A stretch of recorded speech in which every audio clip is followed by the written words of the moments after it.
Welcome to this edition of Backstage Pass with Lia Chang. I'm your host, Lia Chang. Today I'm sitting down with the fabulous Matelyn Alicia, who just won her first AUDELCO. She's an actress and a jazz singer. Welcome to the show, Matelyn. Thank you so much. I'm so excited that we actually get to chat because I first met you in the rehearsal room for The World According to Micki Grant, and so much has changed since then. Yeah. I don't know if you remember, and you remembered then when we came into the rehearsal space. We met in 2013 or so, National Black Theater Festival. Okay. Yes. I want to say it was the year I did Crowns.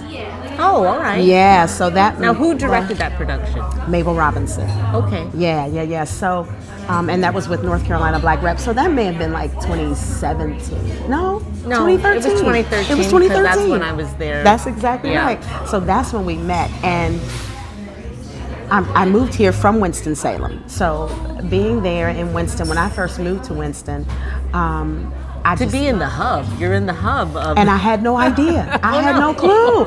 I moved there. I was doing makeup for Estee Lauder at Belk. You know what I'm saying? Like, I had no idea. I had never heard of the National Black Theater Festival. Shame on me. But I hadn't. I was from Akron, Ohio. And didn't grow up in like a theater steeped. Arts.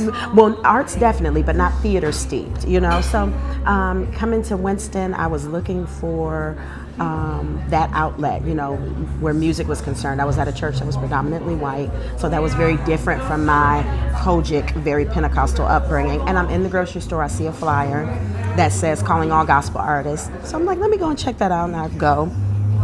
I sing a Kim Burrell song, and I get cast as Bessie Smith in MAHALIA, Queen of Gospel, with Janie Jones, again directed by Mabel Robinson. Oh, okay, so Janie Jones. Come on, right? Lawrence Evans, right? So I get thrown into this world, and I didn't even realize that was the main stage production for the National Black Theater Festival that year.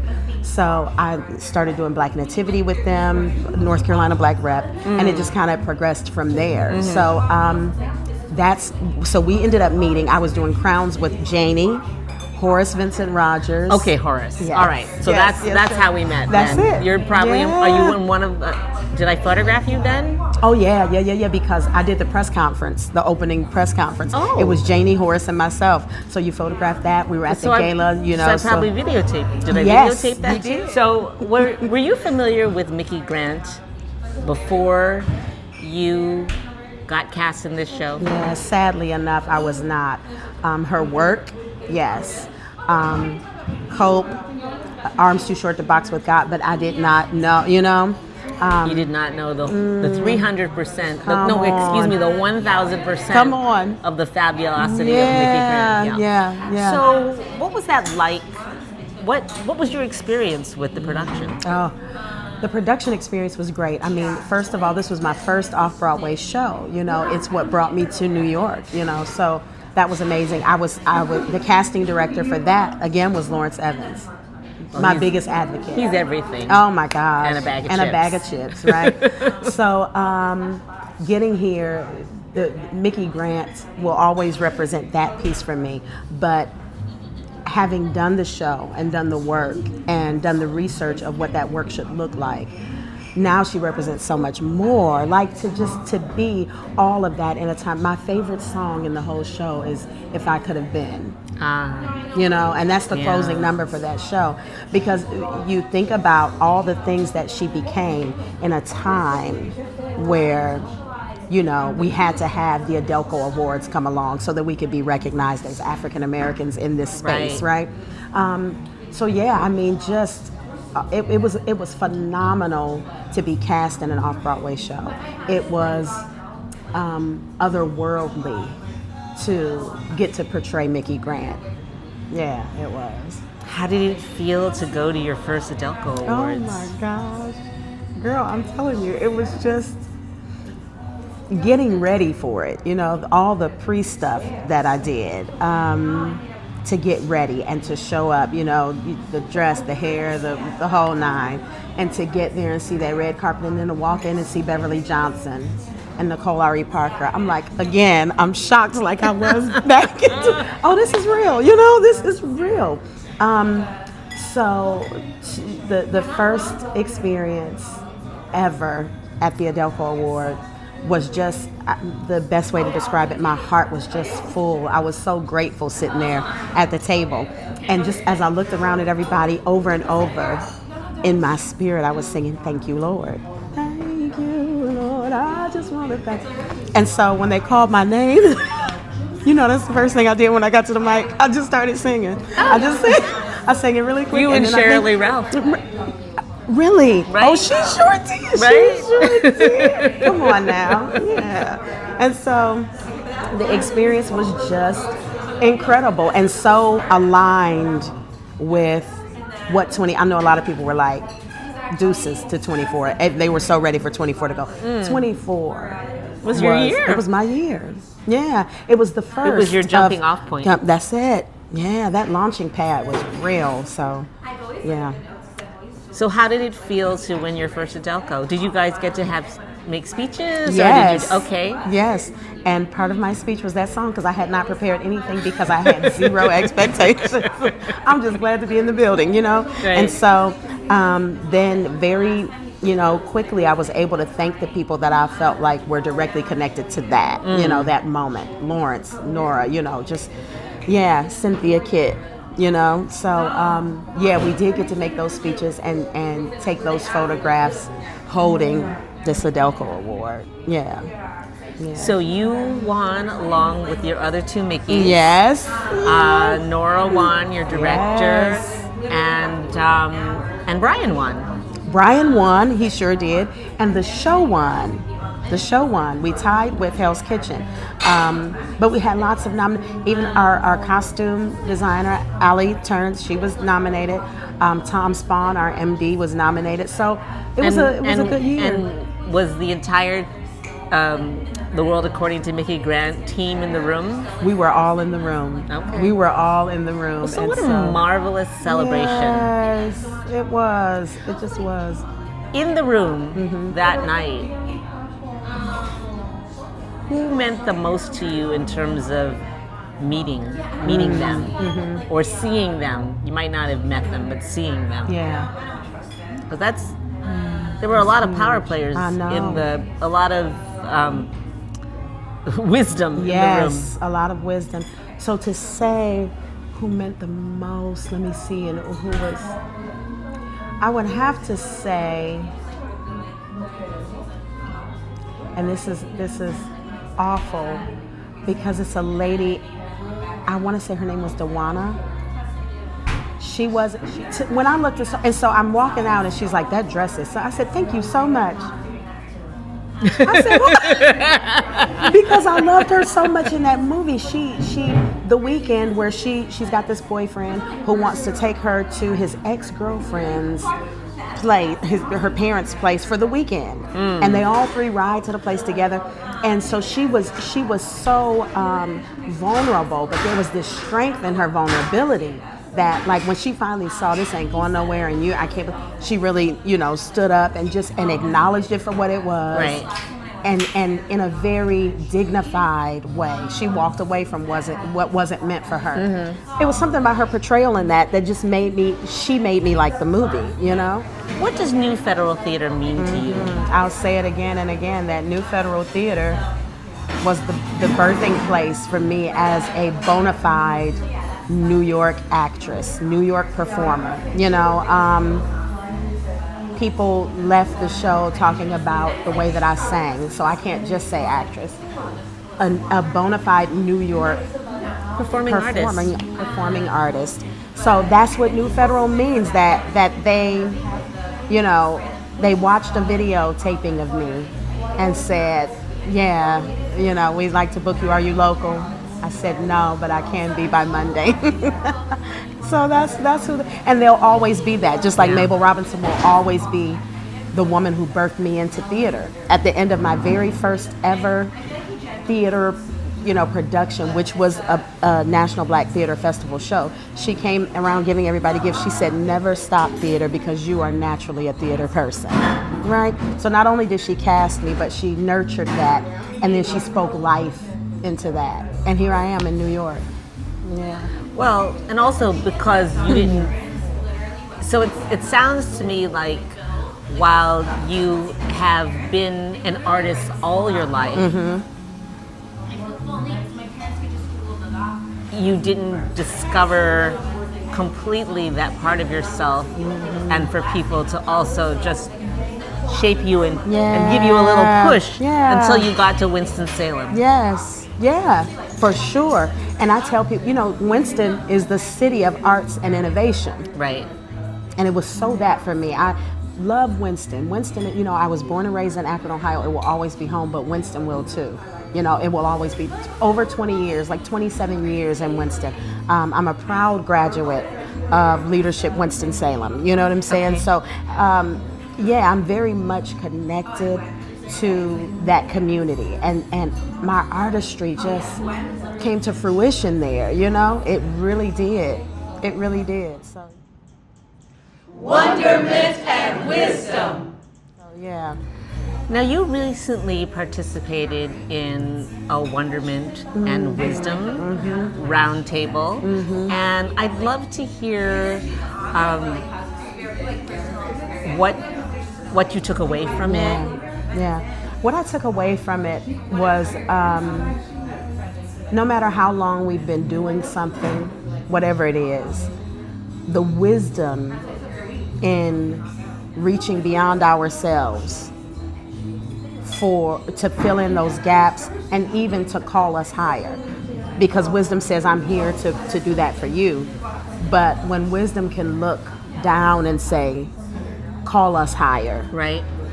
And so to me, that's what New Federal is doing. It's saying, how can, we do, as times are changing and we don't want to be left behind. We don't feel like we know so much, we've accomplished so much, and they have, and they do, that we can't get. Well, the times they are changing. The times are changing, right. And they're open to being. So what I took away from it, and what I keep taking away, is that it is a gift to be open, not fearing rejection. Be open to, evolving, growing, that growth mindset. So yeah. And you mentioned that June Ballinger really dropped some serious wisdom bomb on you, and I'd love for you to share that again. She did. Most profound, most impactful moment thus far in these meetings was when June said, we as artists have to start creating our own work. We can't wait around for the next audition, or the next callback. We've got to start creating our own work. And so as we talk about how, the process of my growth and development in Winston, what it looks like here in New York is, I'm like, what, that's real, And guess what? I'm a playwright. I write music, I write songs, I write grants, right? I'm a writer. So, okay, I'm a playwright. I will write my own work. I will create my own work. Yeah. And don't you actually love that you're not coming here when you're 19 and don't know anything? Because can you imagine?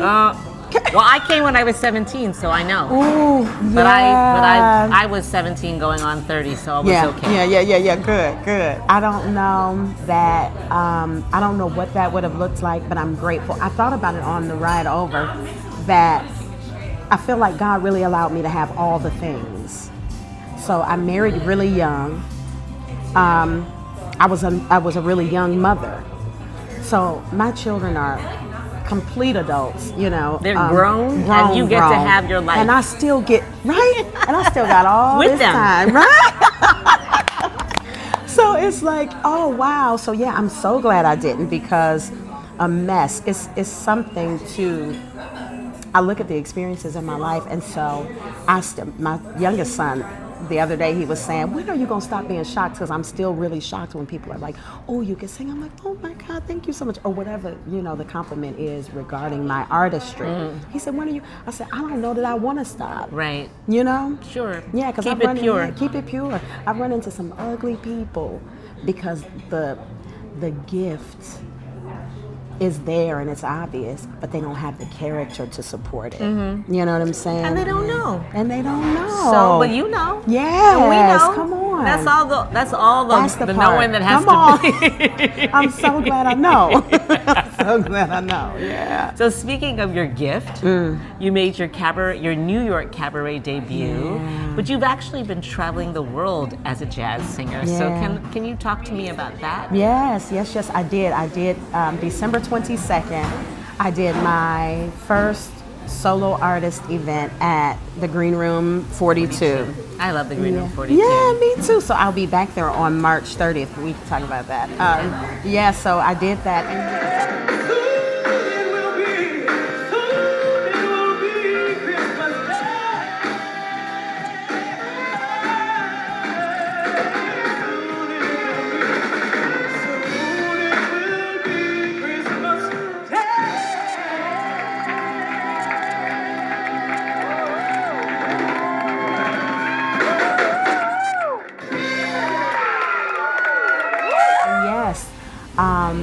That was the New York debut, but yes, I have toured. As a matter of fact, not summer of 24, summer of 23, I toured France, the Dordogne region of France, doing the Vineyard Concert Series. So that was something I created because I wanted to do concerts in the Vineyard. You wanted to travel. And I wanted to travel. Let's do them both. Let's knock them out, right? And so that's what I did. Support from all kinds of amazing people that I'm so blessed to have in my life, you know, got me there. I was there for 30 some days. Oh my God. Wonderful. I'm so jealous. I stayed in the same Jeep in the home of this beautiful couple, Laurence and Michael Gibbs, who are dear friends of a family that I've adopted as my own. The Viennettes. Lydian is just one of the most beautiful people in the world, and I love her. And she and her mother started following me years ago when I would tour with another company. Okay. And so when I let them know that I was coming, they got right on it, finding venues. Like your patrons. Yeah. So they said, here, you don't rent a car. It's going to be too expensive. So take this Peugeot. I drove their Peugeot the whole time I was there. I was going to the grocery store, and I was living a very French life. Yes. And it was just amazing. And when I tell people that, really like, who was your booking manager? And I said, me. Who was your marketing person? Me. You know, so yeah, I'm grateful. Yeah. Well, now that you've made New York your home, what's next for you? What's next? I actually leave on Sunday. Today is Wednesday. I leave in a couple of days, going on tour. A national tour. The show is called Hero, A Boy from Troy. It's the story of young Congressman John Lewis, written by Nambi E. Kelly, directed by Daniel Carlton. Just a wonderful piece, and it's for, I'm learning this terminology, youth and teen theater, I think, yeah. So, and that's the way to get booked. Yeah. That's the way to have a tour. See? Oh my gosh, and I Organizations love it. that have money to afford to pay for a tour. I love it, and they can afford it. So we leave out, we head to Chicago. I'm trying to get my winter wear together. Oh my, because North Carolina spoiled me. Right. My skin is not prepared for this in New York, so I can only imagine. So that's what's next. We tour until March 22nd, I think is the last show. We'll be at NJ Pack when I think about when, we'll be here in this area sometime next month, I believe. But okay. That's what's next. When I get back, I can hit the ground running. I'll be doing the first Body and Soul Gospel Jazz brunch at Green Room 42. That'll be March 30th. But before then, which is a meeting I just left, I will be back at the Jazz Club at Amman, New York, as me. I won't be featured with, and I love working with Marcus Howe, but it'll be my show.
leaves start to fall.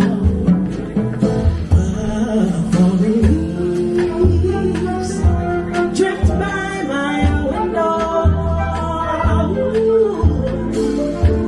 Falling leaves are red and gold. I see your lips, soft kisses, sunburned hands I used to hold. Since you went away, days grow long.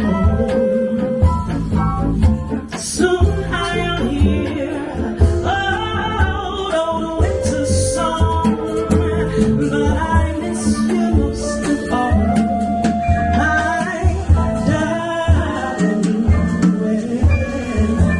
When autumn leaves start to fall.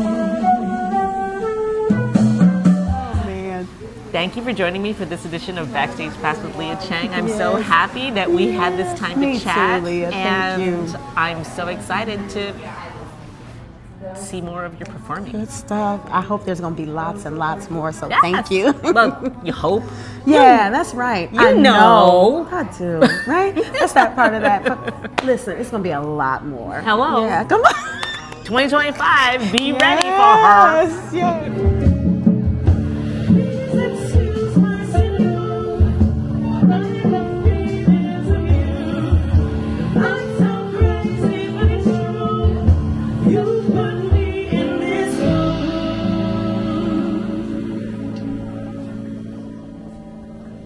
In a sentimental mood, I can see the stars come through my room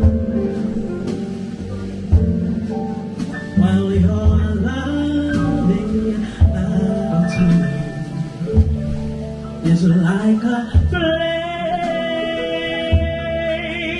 that lights the moon on the wings of every kiss.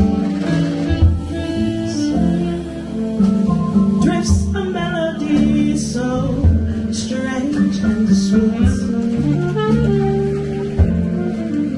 And this sentimental bliss, you make my head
We will thrive, right?